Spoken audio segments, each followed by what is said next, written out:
Olá! Hoje a gente vai mergulhar numa história daquelas que mudaram o mundo para sempre. A história da República Romana. Como é que uma cidadezinha virou dona do mundo antigo? E mais importante, por que essa história de milhares de anos atrás ainda tem tanto a ver com a nossa vida hoje? Vamos desvendar isso juntos.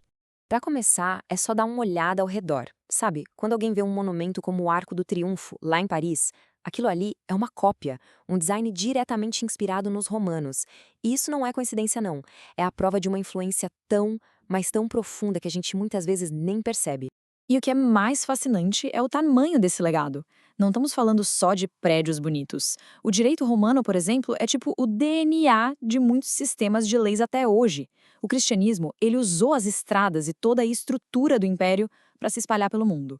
E claro, a própria ideia de uma república, um governo sem um rei, foi um experimento romano que virou a política de cabeça para baixo. Então, vamos lá. Como é que essa história toda começou? Bom, a República Romana nasce de uma revolução. É o primeiro grande conflito que a gente vai ver, uma revolta contra a monarquia e o domínio de estrangeiros. Pois é, no comecinho, Roma não era governada por romanos. Era por reis etruscos, que eram um povo vizinho bem mais poderoso na época. A elite romana, os chamados patrícios, ficou de saco cheio de estar sob o controle deles. Então eles se organizaram, fizeram uma baita articulação política e simplesmente tiraram o último rei do poder. O objetivo? Criar algo novo, algo que eles mesmos pudessem controlar. E aqui está a genialidade, a grande sacada do sistema novo. Eles não queriam só trocar um rei por outro, não mesmo. Em vez de um governante para a vida toda, eles criaram o cargo de cônsul, e eram dois, com mandato de um aninho só. E o mais importante, um cônsul podia vetar as decisões do outro, e ainda tinha o Senado sempre de olho em tudo. O sistema foi todo pensado para uma coisa: impedir que o poder se acumulasse na mão de uma pessoa só. Só que derrubar o rei não foi a solução para todos os problemas. Na verdade, isso só escancarou o maior conflito interno de Roma, um que duraria séculos: a briga de classes entre os ricos e os pobres, entre quem tinha todo o poder e quem não tinha poder nenhum. A sociedade romana era super dividida, uma pirâmide bem rígida. Lá no topo, os patrícios, a aristocracia cheia da grana, que se achava a verdadeira dona de Roma. Logo abaixo, a imensa maioria, os plebeus. Eram cidadãos livres, mas, na prática, tinham pouquíssimo poder. E, na base de tudo, clientes e escravos. Essa estrutura, claro, era um barril de pólvora. Esse conflito das ordens não foi uma guerra com espadas e escudos. Foi uma longa, arrastada e cansativa luta política. Os plebeus não queriam destruir a república, muito pelo contrário. Eles queriam fazer parte dela. Eles lutaram por coisas que hoje parecem básicas: leis escritas, representação política, direitos mínimos. E olha, aos poucos, eles conseguiram. A criação do tribuno da plebe foi um ponto de virada total. Deu aos plebeus um poder real de veto. Já a lei das 12 tábuas significava que a justiça não podia mais ser um segredo manipulado pelos patrícios. Cada vitória dessas era um passo importante para uma república mais justa e mudava, aos poucos, o equilíbrio do poder. Mas enquanto Roma estava lá resolvendo suas tretas internas, um desafio gigantesco apareceu no horizonte. E é esse desafio que vai transformar Roma de uma potência local em uma superpotência mundial: as famosas Guerras Púnicas. Isso aqui não foi só uma guerra.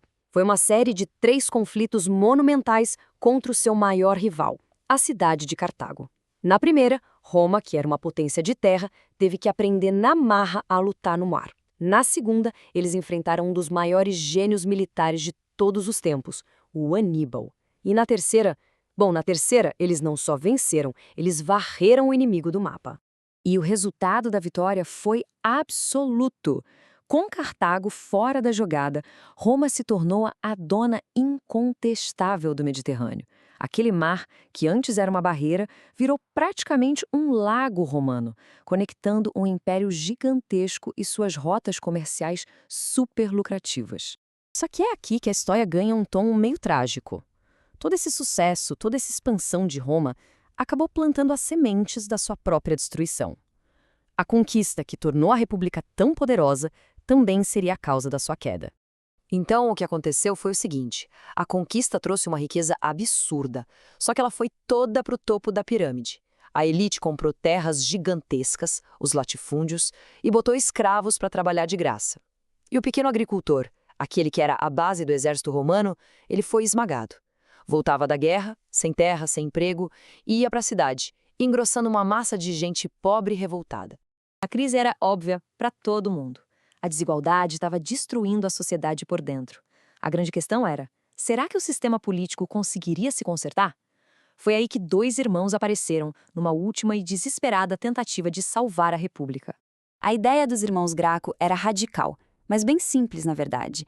Pegar as terras públicas que a elite tinha tomado ilegalmente e distribuir de volta para os cidadãos pobres.